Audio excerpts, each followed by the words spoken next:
আসসালামু আলাইকুম। আশা করি সবাই ভালো আছেন। সাকিব আল হাসান আপনারা ইতিমধ্যেই জেনে গিয়েছেন, তিনি টেস্ট ক্রিকেট থেকে বিদায়ের ঘোষণা দিয়েছেন। অর্থাৎ তিনি কানপুরে যে টেস্ট ম্যাচটি চলতেছে, এই টেস্টেই তার শেষ ম্যাচ।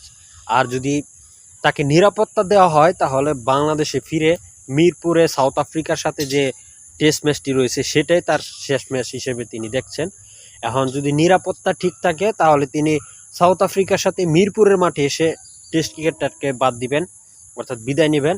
আর যদি নিরাপত্তা না দেওয়া হয় তাহলে তিনি কানপুরে ইন্ডিয়ার বিপক্ষে ম্যাচটাই শেষ ম্যাচ হিসেবে দেখছেন। এখন আমার কথা হচ্ছে যে তিনি সাকিব আল হাসান তার তিনি এমন একজন ক্রিকেটার, বিশ্বসেরা অলরাউন্ডার।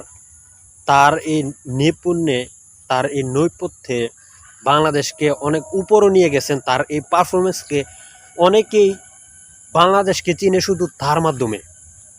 তো তার মতো এত বড় একজন সুপারস্টার হয়েও তিনি কেন এইভাবে ক্রিকেট থেকে বিদায় নিচ্ছেন, এটা কিন্তু আমাদের বোধগম্য হয় না। কারণ হিসেবে যদি আমরা চিন্তা করি তাহলে একটাই কারণ হইতে পারে, সেটা হচ্ছে যে সাকিব আল হাসান রাজনীতিতে ঢুকেছিলেন। আপনারা সকলেই জানেন আওয়ামী লীগের রাজনীতিতে তিনি এমপি পদে ছিলেন। মাগুরার যে তার আসন, তার যে ডিস্ট্রিক্টের আসন সংখ্যা সেটা আমার জানা নাই, তিনি এমপি পদে ছিলেন। তো রাজনীতি ঢুকে থাকার কারণে আপনারা ইতিমধ্যেই জানেন আওয়ামী লীগ এখন ক্ষমতায় নাই এবং তার এমপি তো চলে গেল এবং ক্রিকেটও তার এই যে একটা বিবর্ণ সেটা ফুটে উঠেছে।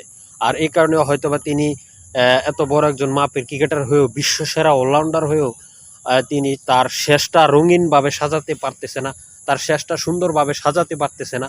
এই জন্য আমি বলবো যে যারা বর্তমানে ক্রিকেটার আছেন বা ভবিষ্যতে ক্রিকেটার হবেন, আপনি যখন ক্রিকেটেই কাজ করবেন, ক্রিকেটেই আপনার পেশা হবে, তখন আপনার রাজনীতির ঢুকার তো কোনো প্রয়োজন আমি মনে করি না। আপনি রাজনীতি করবেন, ঠিক আছে, সুন্দর কথা, কিন্তু সেটা হচ্ছে আপনি রাজনীতি করবেন, রাজনীতিই করবেন।